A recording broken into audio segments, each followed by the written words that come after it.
pessoal, boa tarde. Esse é mais um webinar do GFAM. Hoje a gente tem a honra de receber a Kelly Gonçalves dos Santos. Ela vai apresentar um paper muito interessante sobre diferenças de efeitos do network no mercado de trabalho. Antes de eu passar a palavra para ela e falar mais um pouco sobre a Kelly, eu queria lembrar que as inscrições para o encontro do GFAM já estão abertas. Vocês podem entrar pelo site do GFAM e acessar a plataforma do Deutsche para fazer as inscrições. Não percam o prazo e se inscrevam. O encontro vai acontecer nos dias 17 e 18 de agosto, sendo que no dia 16 à tarde a gente já começa com um mini curso ministrado pelo CLIR, da FGV, sobre avaliação de políticas públicas. Então, eu já vou passando a palavra para a Kelly. A Kelly, vou apresentar então a nossa convidada. A Kelly ela fez graduação na USP, graduação em Economia, mestrado na FGV aqui em São Paulo, e ela faz doutorado também aqui na FGV em São Paulo. E é assistente de pesquisa do GFAM. Então, Kelly, passo a palavra aí para você. Muito obrigada por ter aceito apresentar o paper. Ok, obrigada, Lorena, pela introdução. Queria agradecer a todos também pela presença de vocês. Se vocês tiverem alguma dúvida ou alguma coisa não ficar clara, por favor, sintam-se à vontade para me interromper a qualquer momento. Eu vou tirar aqui a telinha com o rosto de vocês. Lorena, se tiver alguma pergunta, você me avisa, tá? Que eu não vou ver, não vou ver vocês. Ok. Tá, então eu vou apresentar esse artigo que eu e a Lorena a gente vem trabalhando nos últimos meses, junto com a Nicole Alves e o Daniel Lopes. E esse artigo, ele é motivado por uma característica bem documentada na literatura dos últimos anos, que é o fato de que interações sociais são um fator importante no ambiente do mercado de trabalho, e o fato também de que as mulheres alegam se sentir excluídas das interações sociais que não dizem respeito a tópicos relacionados ao trabalho. Então, nesse universo aqui, o que a gente sabe, o que a literatura encontrou nos últimos anos? Então, a gente sabe que as interações cara a cara ajuda os trabalhadores na progressão de carreira. Então, tem esse artigo de 2019 que encontrou esse efeito. A gente também sabe que conexões não relacionadas ao trabalho, conexões sociais, aumentam a chance de mulheres de participar do conselho de diretores de uma empresa. Então, tem esse artigo de 2016 que encontra esse efeito. E tem todo um conjunto de estudos que identificou como networking entre homens auxiliam eles no mercado de trabalho. Então, essa literatura chamou essa interação entre homens de Old Boys Club. E como o networking existe uma característica de homofilia, então as pessoas que são mais parecidas, elas tendem a se juntar e construir essa interação social. Seja essa homofilia causada pelo gênero, como é o caso do Old Boys Club, mas também por outras características. E também a gente sabe que a identidade social, a identidade cultural tem um impacto na criação e manutenção dessas interações sociais, que é todo esse conjunto de papers desde os anos 80. Então, pensando em toda essa literatura e todos esses fatos estilizados, esses efeitos que foram encontrados, a gente sabe que o que eu vou chamar aqui de networking, que seria a estrutura social que conecta as pessoas, que não seria por um tópico relacionado ao trabalho, o networking, ele é correlacionado com uma identidade não só de gênero, mas também uma identidade racial e uma identidade pela etnia, por exemplo.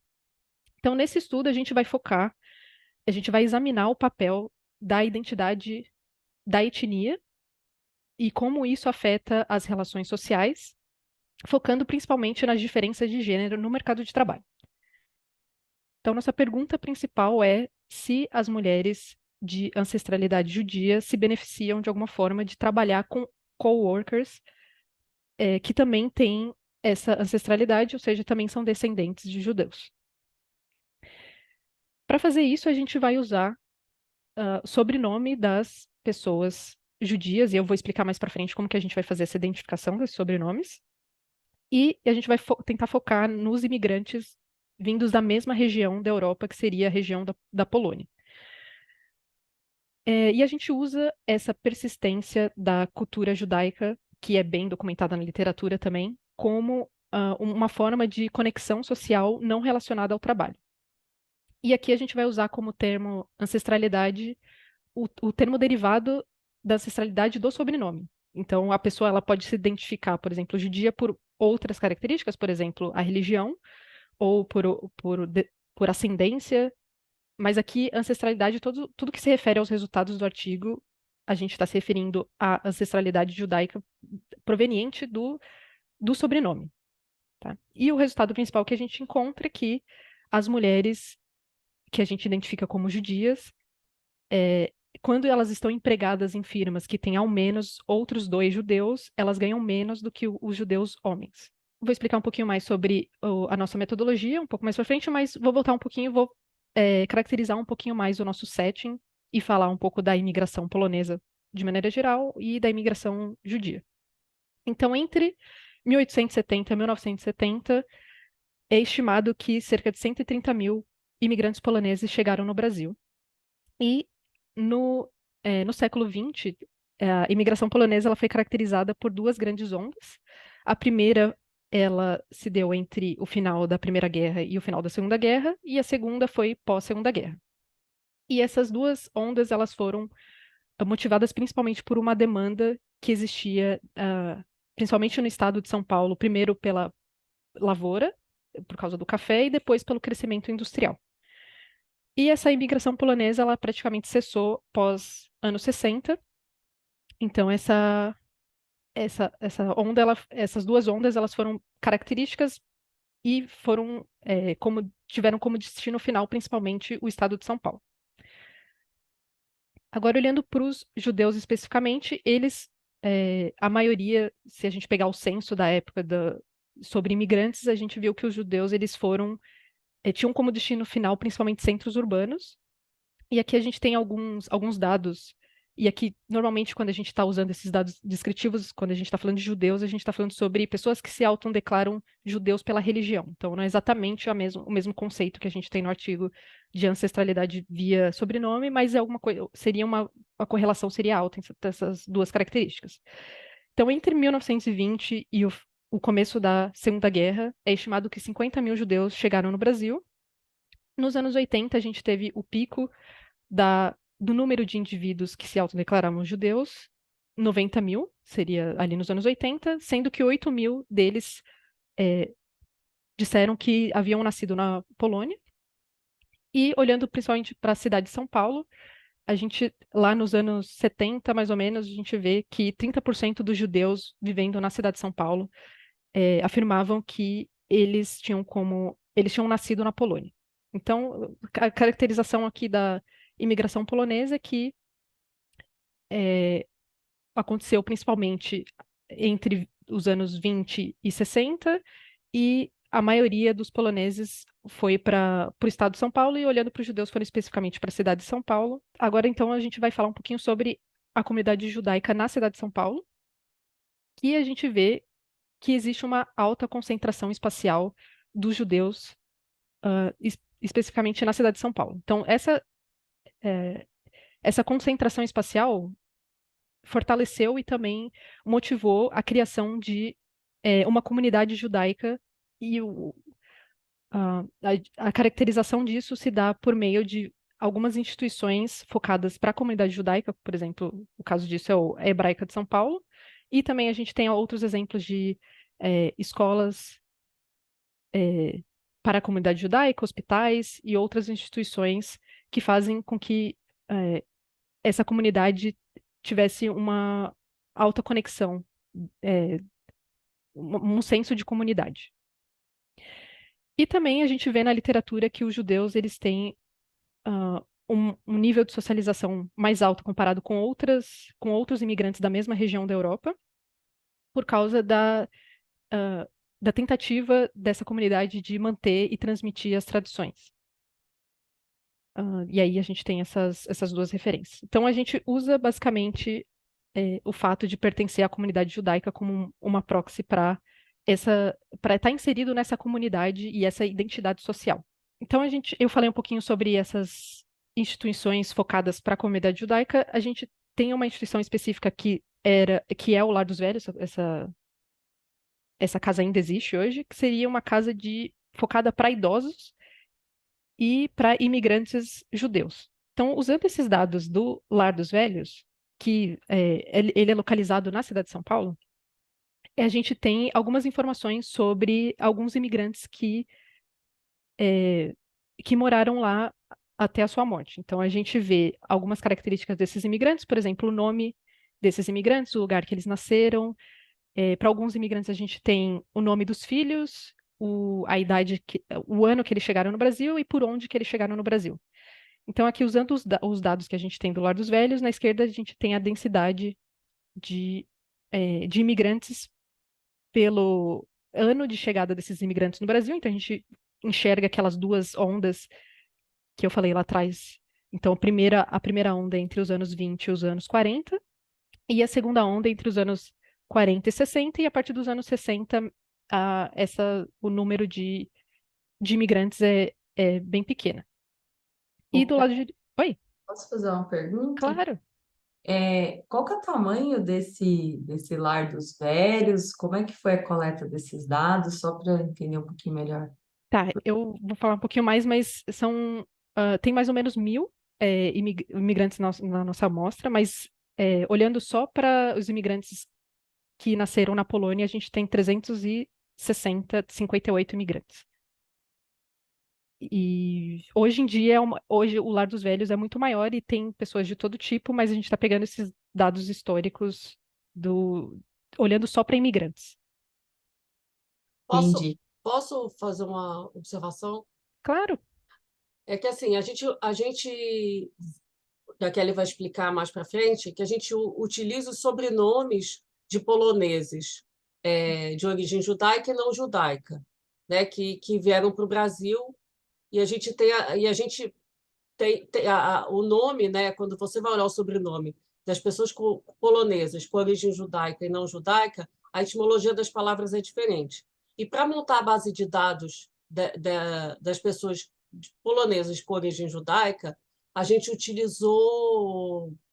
fez uma pesquisa, fez pesquisa de sobrenomes em cemitérios, em outros registros. A gente foi no, a gente, eu e a Nicole, a gente foi a gente, na, esqueci o nome. Hoje é o Museu Judaico de São Paulo, mas Uhum, é um local que fica em Pinheiros que você tem toda a documentação o Centro de Memória, né? uhum, do Museu Judaico. E aí a gente foi. Então, esses dados, por exemplo, do Lar dos Velhos, eles ajudaram a gente a montar a base de dados, porque a gente tem a origem das pessoas. E aí a uhum. gente foi juntando vários. Foi montando essa base de sobrenomes, e aí buscando sobrenomes que eram de origem não só judaica, mas polonesa. Mas aí deixa depois a Kelly continuar aí. Tá, eu ainda não entendi muito bem, assim, por que o polonês, mas é porque eu não entendo nada sobre o assunto. Ah, é, o- é, o- Acho que vai ficar mais é, claro. é o seguinte, é que a gente, quando você vai fazer um trabalho com ancestralidade, por exemplo, no caso da ancestralidade, a gente quer ver efeitos culturais. Então, o que acontece quando você faz esse tipo de trabalho, você pode fazer de várias maneiras. Por exemplo, você pode olhar ondas de imigração, né, de vários países para um país, de vários países para vários países, e a gente está usando a onda de um país para um outro país, que é Polônia, Brasil. E aí nesse caso a gente está focando na imigração polonesa que aconteceu nas décadas de 30 e 40 que as pessoas vieram para São Paulo. São duas imigrações, tanto dos poloneses judeus como não judeus, que vieram para o Brasil numa época em que muitos permanecem em São Paulo, na cidade de São Paulo. E são imigrações que... Por que a gente usa a imigração do mesmo país? Porque tem as mesmas instituições, né? São imigrações que acabaram sendo parecidas, são pessoas que vêm mais de origem das cidades, então tem um nível educacional maior para poder trabalhar né, olhar os efeitos dessa imigração, né, 3, 4 gerações para frente. Uhum. Ficou mais claro?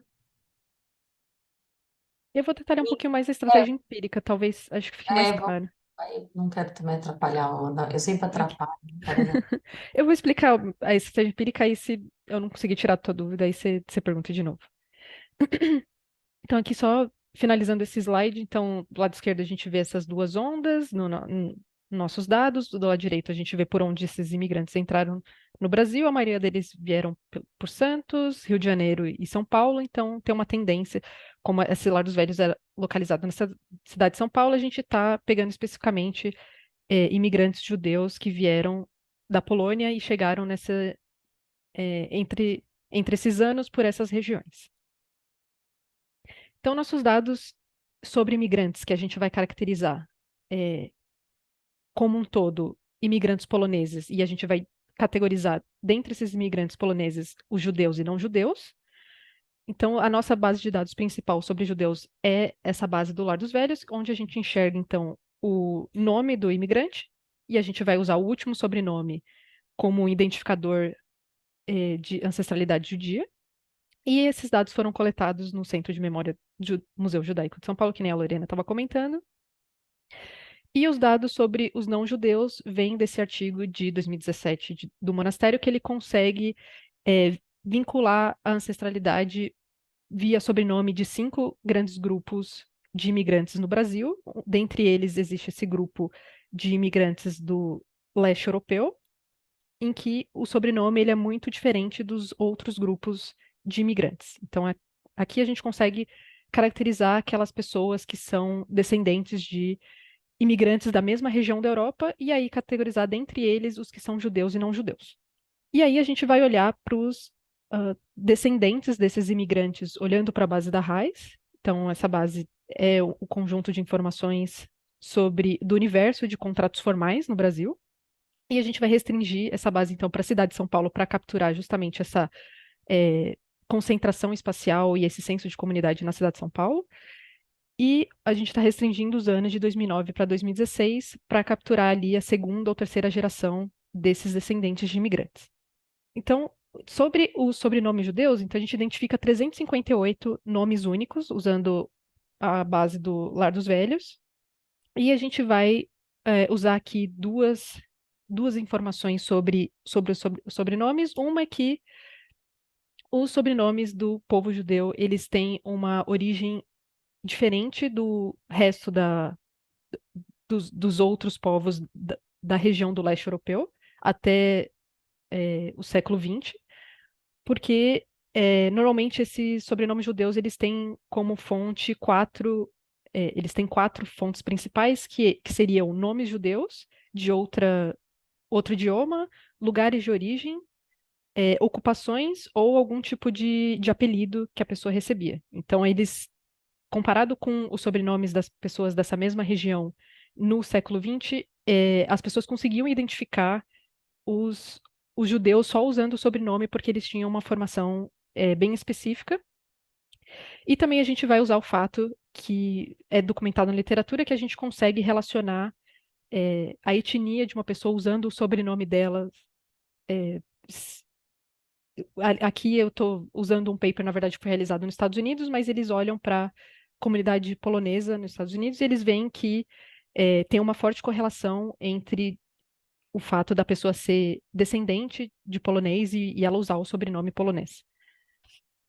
E aqui, usando a base do Lar dos Velhos, para 108 imigrantes eu tenho o nome dos filhos e eu vejo que 92% dos filhos continham o sobrenome do imigrante. Então, aqui no Brasil, eles adotaram a característica de passar o sobrenome para frente, que é já era uma tradição aqui no Brasil. Então, a gente consegue identificar ah, na raiz de hoje, dentre o universo de trabalhadores de hoje, qual seria a ancestralidade deles usando o sobrenome judeu. Kelly, então Oi, você tem o nome, no Lar dos Velhos, você tem o nome dos filhos, é isso? De todos tenho. os filhos? Ou só do filho que levou? Ou... Depende. Tem imigrante que não tem nenhum filho, não tem o nome de nenhum filho, tem uns que tem mais de um filho, e aí tem alguns nomes que não levaram. Então depende, não é para todo mundo que a gente tem todas as informações. A gente tem também uma lista que chama lista do Ezra, que é uma outra entidade judaica, que tem nomes e sobrenomes de várias pessoas de origem judaica que chegaram durante os anos 30 no Brasil, acho que por São Paulo ou por Santos. E aí Uhum, mostrava o país de origem que essa pessoa chegava. Então, a gente complementa a lista do museu, a, a do Lar dos Velhos, com essa lista também do Ezra. Então, a gente vai captando de vários lugares para conseguir montar uma lista de pessoas com sobrenomes de origem judaica polonesa. uhum. E dos nomes que vocês identificarem, que aí você não vai ter o nome dos filhos, né? Aí você Não, não vai buscar na raiz, porque a minha preocupação é, é a seguinte, quem vai para o Lar dos Velhos talvez seja uma comunidade tão fechada, que são judeus que já têm né, os judeus já são do clubinho, né? Uhum, E aí, quando vocês colocam os outros poloneses como referência, se não fica muito descasado. Então, assim, uhum, ou você tem um controle contaminado, ou você tem um tratamento que é um tratamento, o clube do clube, né? uhum, uhum. Mas isso ajudaria a gente, né? Se fosse. Porque aí. Não necessariamente. Se vocês identificam uma parte ajudaria no sentido, se você tiver uma contaminação do grupo de controle, você acha um resultado, só Uhum, que você não está falando da comunidade como um todo, né? Você está falando uhum, de um clube ainda mais seleto, aí muda só o framing de como que vocês entendem, né? uhum, aqui, porque assim, o que a gente foca é nessa imigração polonesa, porque para manter exatamente a questão das instituições, que são pessoas que vêm da mesma origem, mesmas instituições, e que vieram principalmente para São Paulo, na época dos anos 30 e 40, e ficam em São Paulo. E uhum, aí o nível de escolaridade era parecido, então a gente consegue criar, né, e a gente consegue separar os supostos descendentes por conta do sobrenome, que é o que a Kelly falou. Os sobrenomes são muito diferentes dos judeus de origem judaica para não judaica. E aí Uhum. a gente usa não só essa pesquisa que foi feita no Centro de Memória, mas também, por exemplo, esse registro do Ezra, que tem os nomes de vários imigrantes que chegam durante os anos 30 no Brasil com o país de origem. E aí a gente complementa essa lista para Não, eu poder. entendi. A única, assim, porque o Lar dos Velhos, o interessante é que você consegue fazer o tracking dos filhos, Ah, né? sim, Então, até essa questão da mudança cultural das gerações, né? Tem uma literatura de imigração falando sobre isso. uhum, Mas, não sei, como eu não entendo nada do assunto, e imagino que boa parte da audiência de vocês também não vai entender, uhum, talvez seja legal até mostrar esses sobrenomes, como que faz. tá, Se essa identificação é tão fácil de fazer, assim, uhum, porque para mim não parece, né? Você uhum, pega, você vai lá no Museu da Imigração, pega nome de todos os imigrantes poloneses, e aí você vai numa instituição específica que tem uma questão de seleção para entrada naquela instituição e fala que aquilo é judeu e o resto não, aí uhum, pode ser problemático nesse sentido, mas eu não uhum. entendo, né? Se é fácil distinguir. Talvez trazer alguns exemplos para a gente. Não sei se vocês Uhum. trouxeram. Não, É mas porque eu eu vou anotar. realmente, assim, não entendo nada do assunto. Então, uma das razões que a gente usou a imigração polonesa foi essa, que a etimologia das palavras, eu posso até, se a Kelly permitiu, enquanto ela vai Uhum, apresentando, eu posso procurar alguns exemplos, que é uhum, muito diferente. E por uhum, isso que a gente até utiliza essa imigração, porque a diferença é tão importante que você consegue fazer distinção. uhum. Mas boa sugestão, né? Vou anotar aqui para a gente trazer alguns exemplos. Tá. E aí a gente vai identificar na base dos trabalhadores na RAIS, usando o último nome, e aqui existe uma preocupação de que as mulheres, por trocarem o último nome, normalmente quando elas se casam, de que a gente está identificando de forma desproporcional a conexão que o indivíduo tem com a comunidade judaica diferente para homens e mulheres. E aqui eu coloquei a frequência dentre o que a gente classificou como não-judeus, a frequência de homens e mulheres. Então, dentre os não-judeus é 60-40 mais ou menos, e entre os judeus essa proporção é mais ou menos parecida. Então, a gente está identificando a mesma proporção entre não-judeus e judeus usando o último nome.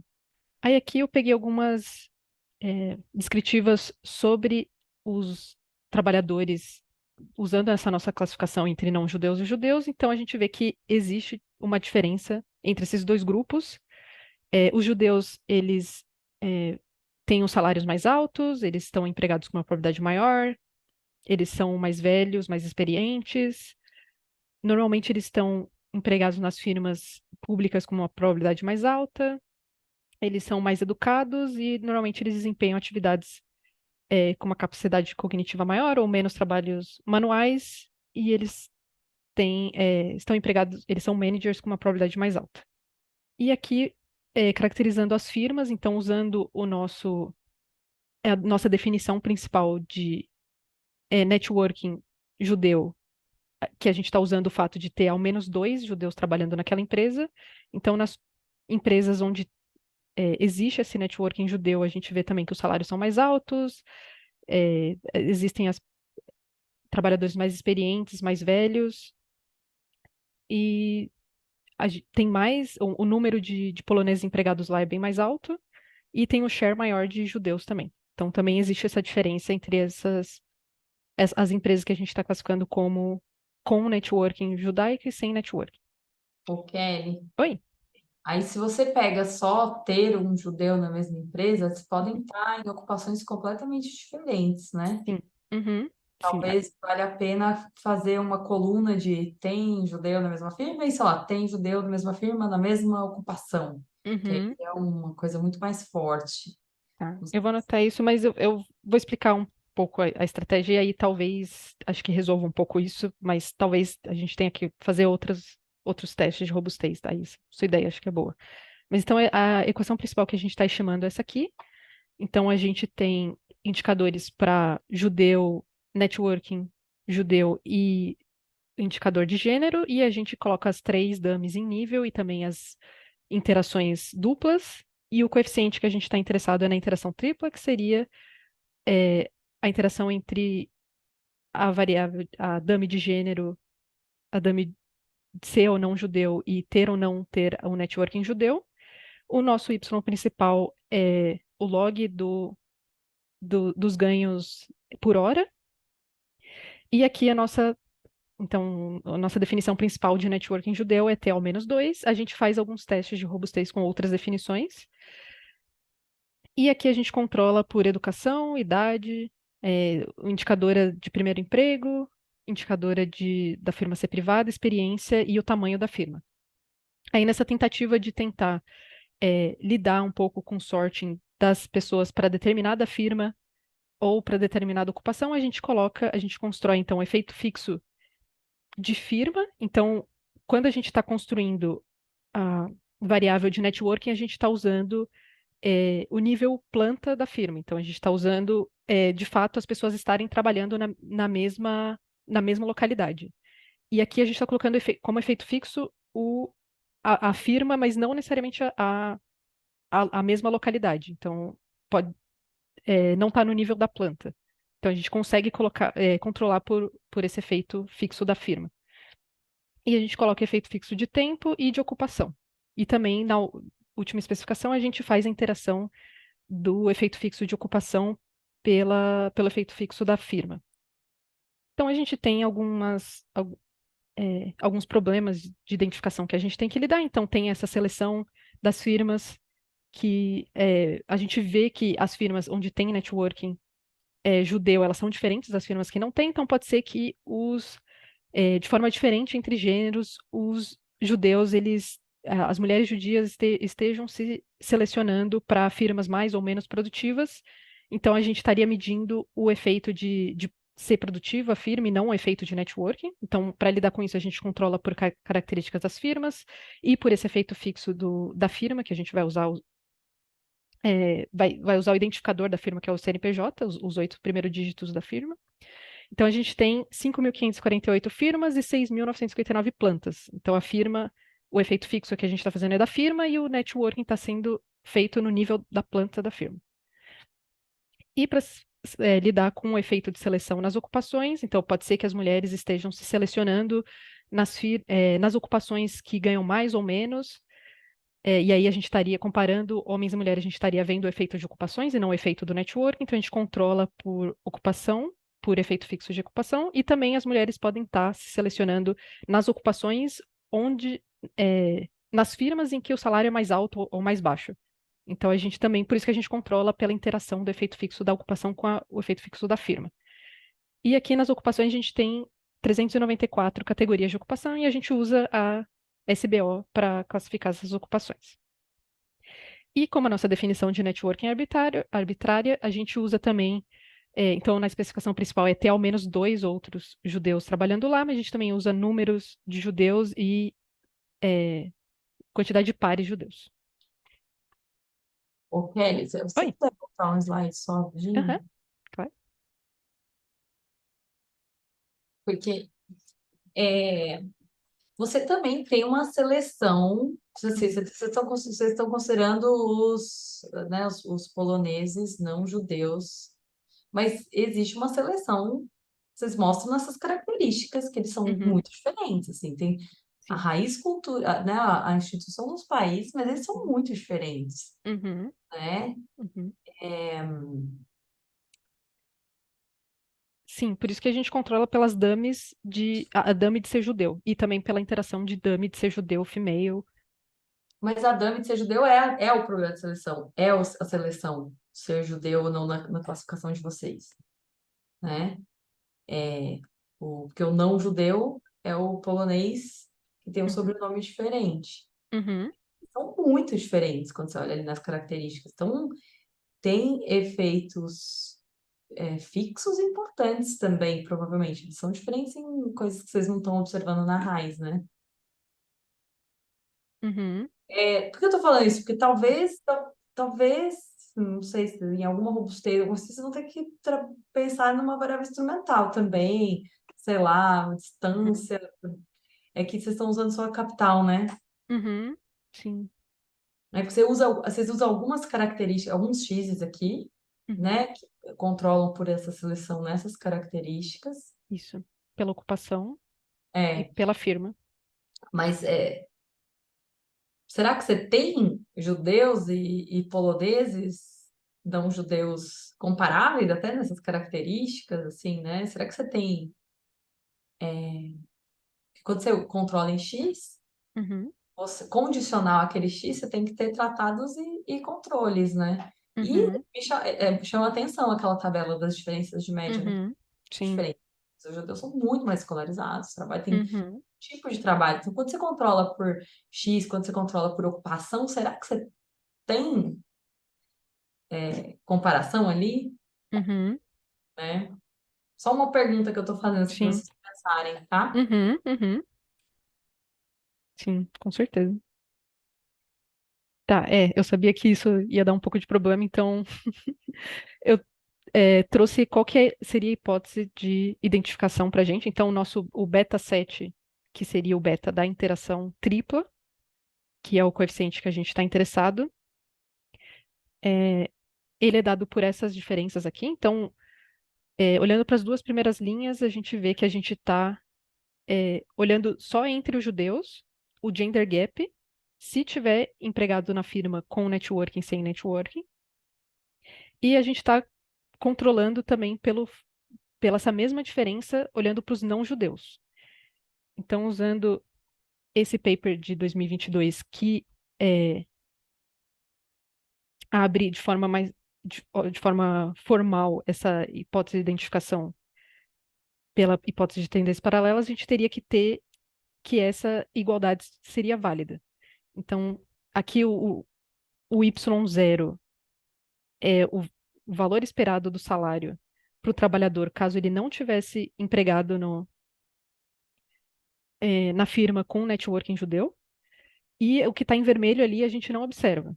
Mas o que a gente precisaria, essa igualdade precisaria se manter, é que, olhando ali para a primeira linha em vermelho, dentre as mulheres empregadas na firma onde tem networking judeu, para essa diferença entre judia e não judia, caso elas não tivessem empregadas nessa firma com networking judeu, e excluindo a diferença que de fato existe, a gente consegue calcular, essa tendência teria que ser igual para homens e mulheres.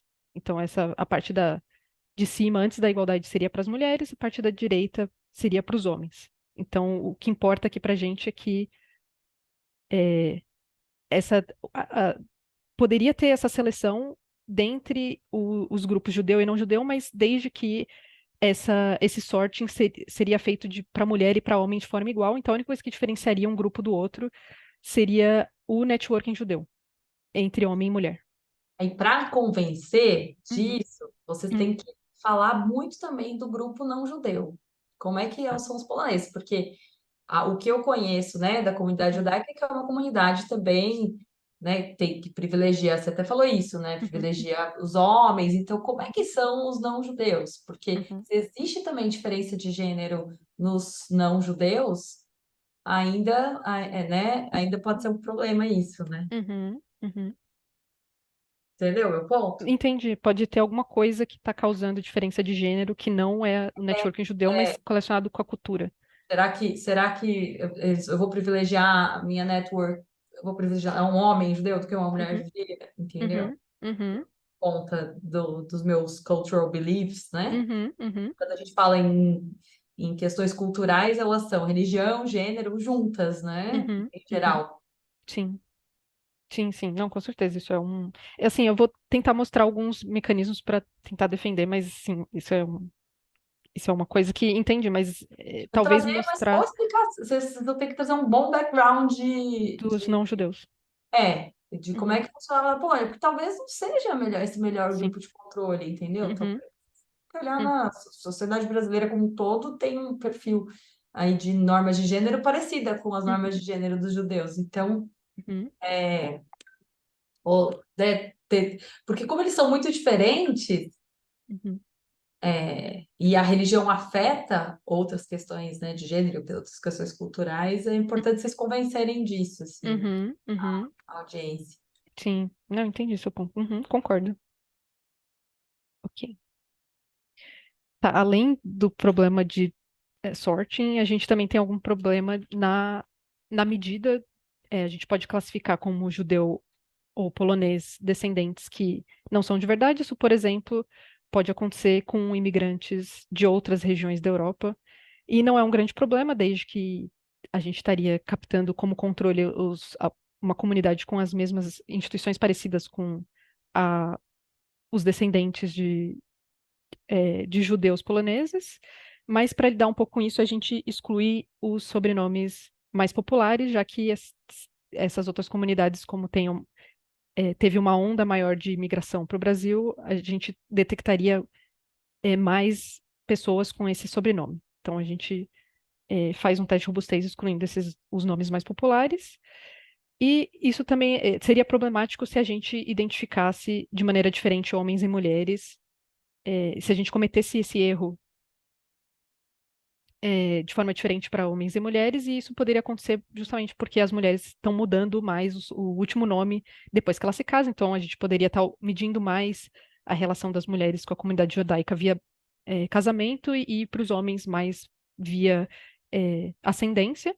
Então a gente também poderia estar sujando ali nossa mensuração por causa desse erro de medida e a gente não fez ainda, mas a gente vai fazer o teste robustez usando outros nomes e não olhando só para o último nome. Então tá aqui o nosso resultado principal. Então aqui a gente coloca as 3 dummies em nível e também as interações, a interação tripla. Então a gente vê na linha de female que as mulheres elas têm um salário mais baixo. A gente vê na linha de Jewish, interação com Jewish Network, que faz sentido que os judeus tenham um salário mais alto nas firmas com outros judeus trabalhando lá. E a linha que a gente está mais interessado é a última, que seria a interação tripla. Então, na primeira coluna, a gente usa só ano e firma de efeito fixo. Na segunda coluna, a gente coloca efeito fixo de ocupação. Na terceira, a gente coloca os controles. E na quarta, a gente coloca a interação do efeito fixo de firma por ocupação. Então, a gente vê que na terceira coluna existe esse coeficiente negativo. Então, as mulheres judias que estão nas firmas onde tem o networking judeu, elas têm um salário mais baixo, e quando a gente controla pela interação de firma, ocupação, para lidar um pouco com esse sorting das mulheres estarem se selecionando para ocupações numa firma específica, esse coeficiente fica fica um pouco menor. Então, a gente acha alguma evidência de que existe diferença de gênero na comunidade judaica, se está ou não empregada ah, Vocês chegaram nessa. a excluir o Polish Network, alguma coisa assim? Oi? Vocês chegaram, porque vocês estão comparando com quem tem sobrenome polonês, certo? Uhum. Vocês chegaram a fazer o mesmo exercício também para assinar a firma que aquela pessoa non-Jewish, né? Trabalha, tem outro polonês e, sei lá, tentar excluir? Acho que você tinha. Lorena, você quer responder essa? Acho que você tinha feito, né? É, Sim. porque assim, o primeiro exercício que a gente faz é se tem uma diferença na renda média entre as pessoas com origem judaica ou em relação a não judaicas, né?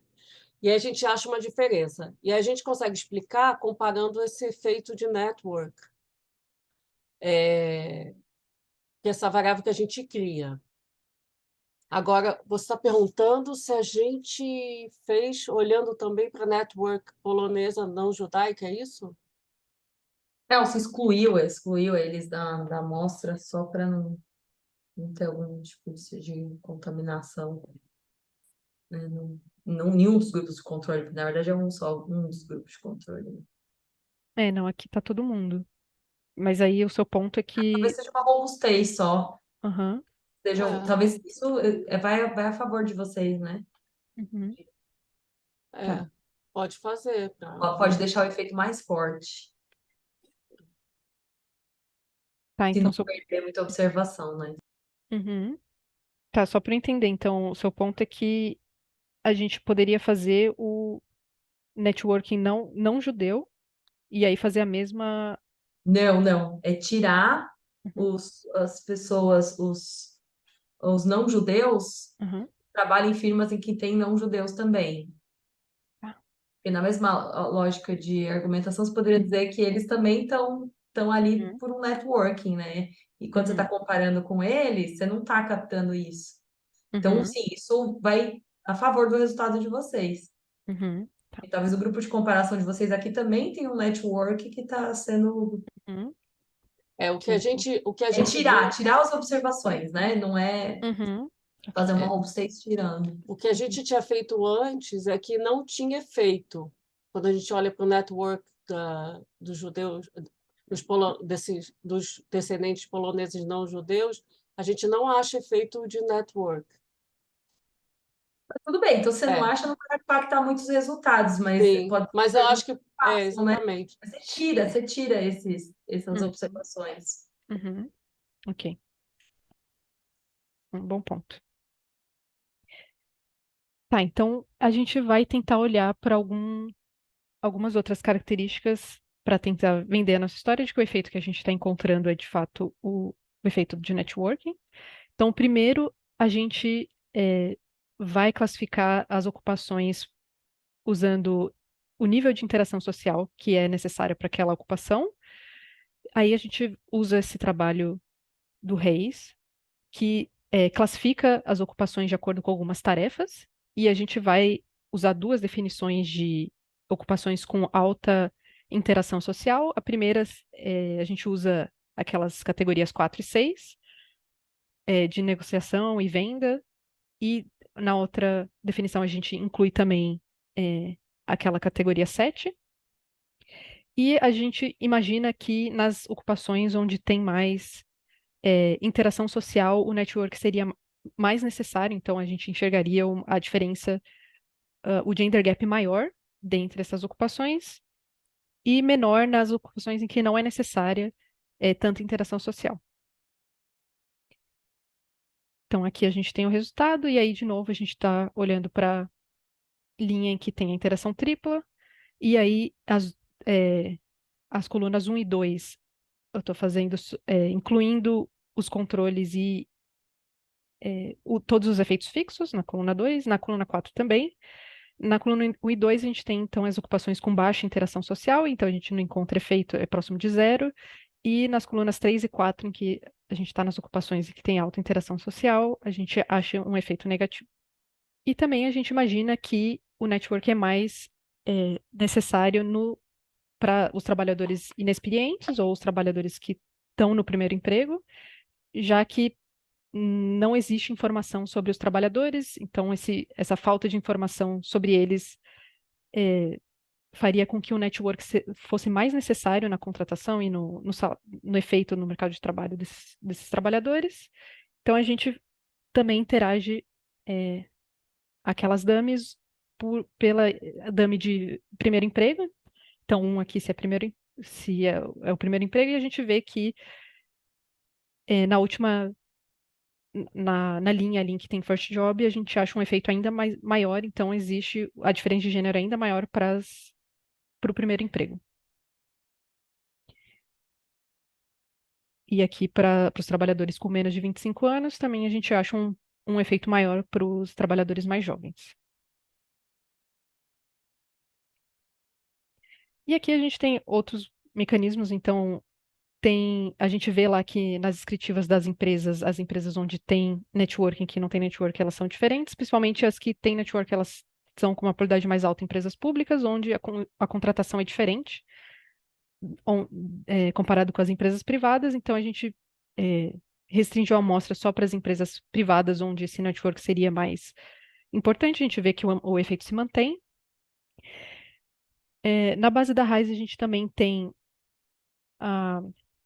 a informação porque a gente pode estar identificando também imigrantes que chegaram no Brasil e não descendentes de imigrantes, então a gente estaria olhando para um efeito também de dificuldade na linguagem ou outro tipo de dificuldade associada à imigração que não é associado ao networking, então a gente também a gente restringiu nossa amostra só para as pessoas que chegaram no Brasil depois dos anos 80, e a gente vê que não tem efeito para essa população, então o efeito está sendo dado por aquelas pessoas que não estão sofrendo algum tipo de dificuldade via imigração, mas sim, aí a gente vai falar que é por causa do networking. A gente também faz o efeito, a gente constrói uma dummy que mostra se aquela ocupação necessitaria de uma educação mais alta do que aquela pessoa tem de fato. A gente não encontra efeito. E também a gente vê efeito no fato do manager ser judeu e na probabilidade da pessoa ser demitida naquele ano, e a gente não encontra nenhum efeito. Então, concluindo, a gente encontra que as mulheres judias empregadas nas firmas onde tem outros judeus trabalhando recebem menos, e a gente defende que isso é uma evidência de que ajuda a explicar o gender gap. E uma implicação disso para políticas públicas é que as políticas que tentam address o gender gap no mercado de trabalho têm que levar em conta também o impacto da interação social não relacionada ao trabalho. E é isso. Obrigada, Kelly. Tem uma outra, eu acho que a Kelly não acabou não trazendo, mas a gente também acha uma diferença quando a gente compara é, primeiro emprego olhando não gênero, mas entre o grupo de tratado e de controle. Então, a gente também acha esse efeito no primeiro emprego. Então, que é um outro resultado, que, de uma certa forma, você ter uma maior network pode fazer com que você receba, na média, um salário maior no primeiro emprego. Isso pode ter um efeito positivo ao longo da sua vida laboral, né? Vocês Vai lá. fizeram. Vocês podem voltar para a parte de alta exposição, baixa exposição, trabalho na heterogeneidade. Uhum. Vocês chegaram a fazer o mesmo exercício colocando em uma regressão essa heterogeneidade? Porque eu imagino que possa haver alguma diferença entre as firmas onde você tem alta interação e baixa interação. E talvez firmas com alta interação e baixa interação possam ter tipos de network diferentes também. Uhum. E talvez parte do efeito que esteja aparecendo aqui tenha vindo da diferença entre as firmas. Uhum. Então, eu acho que seria interessante ver, assim, numa regressão só para Uhum. o efeito fixo da firma poder pegar isso. Uhum. Sim, não, ok.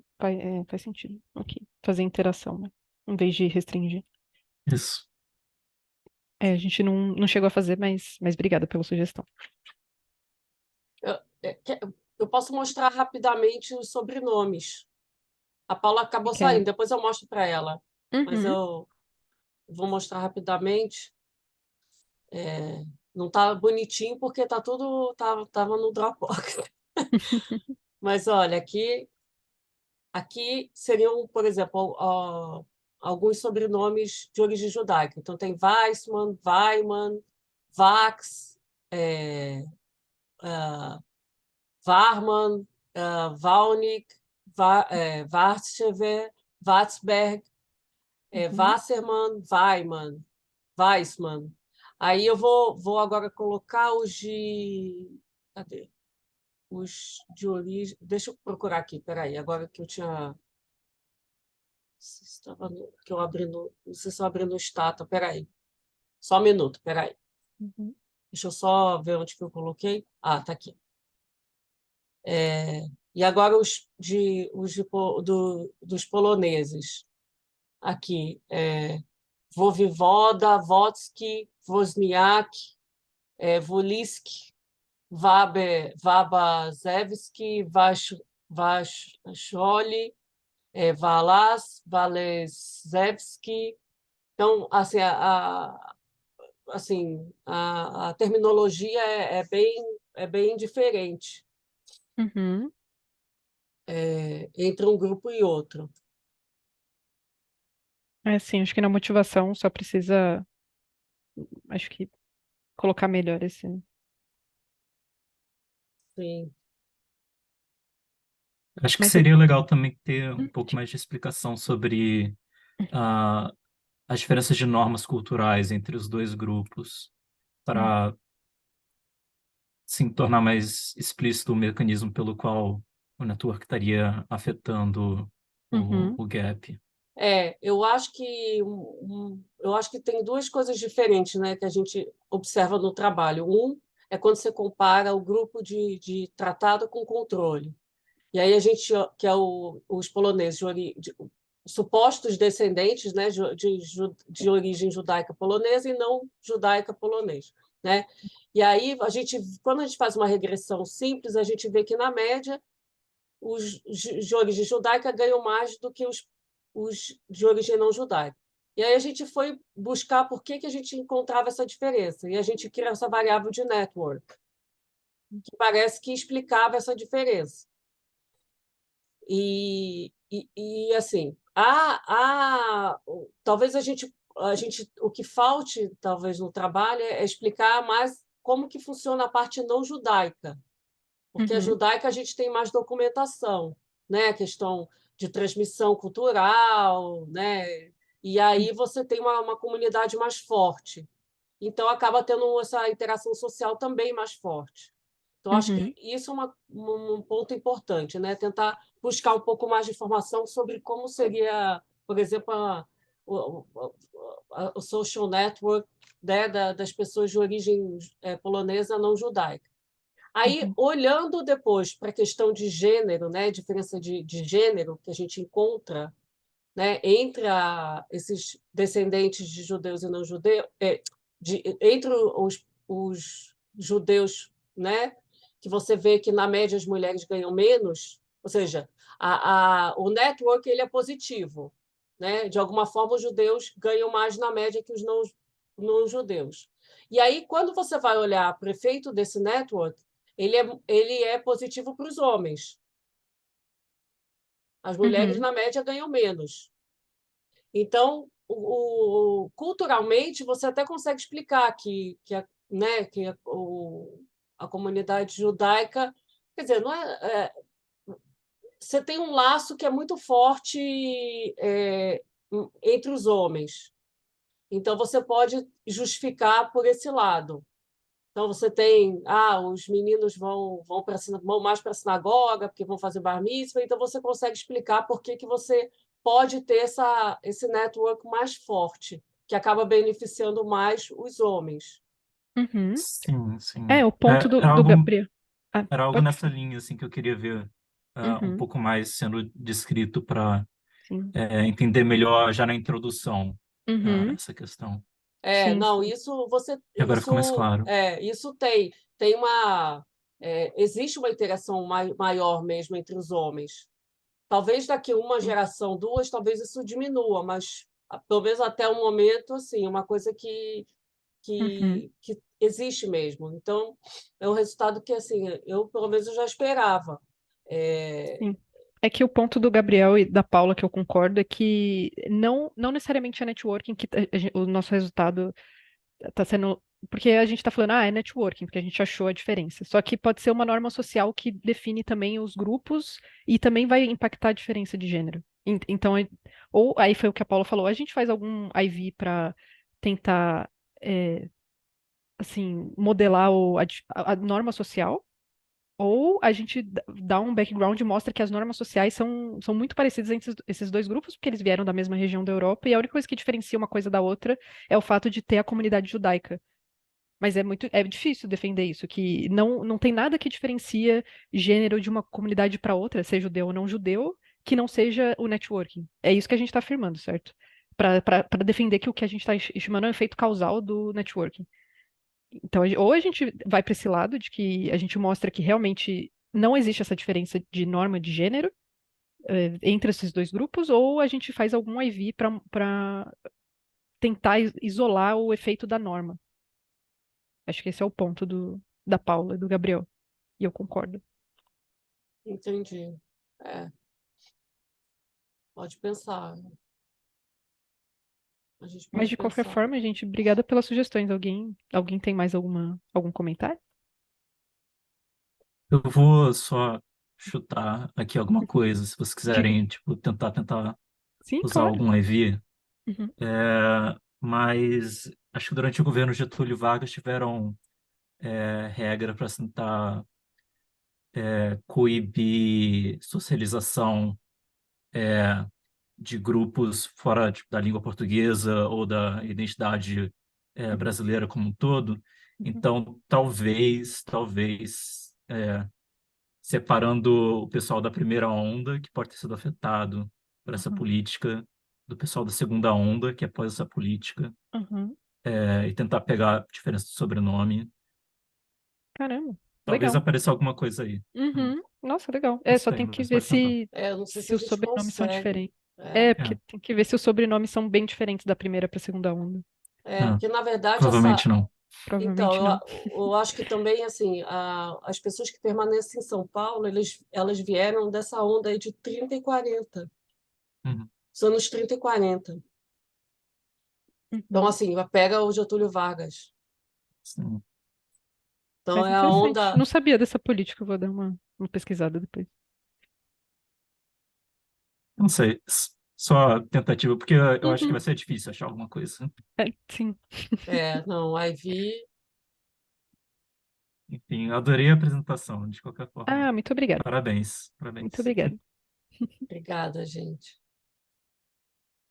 Então, queria agradecer a todos que estão aqui, que assistiram à apresentação da Kelly, agradecer a Kelly novamente e dizer que a gente volta agora só final de setembro com os webinars, porque em agosto tem encontro do GFAM. E aí a gente precisa de uma folguinha, né? Férias agora. Então, Bom, tchau, obrigada, gente. gente. Tchau, tchau. Tchau. Parabéns, Kelly.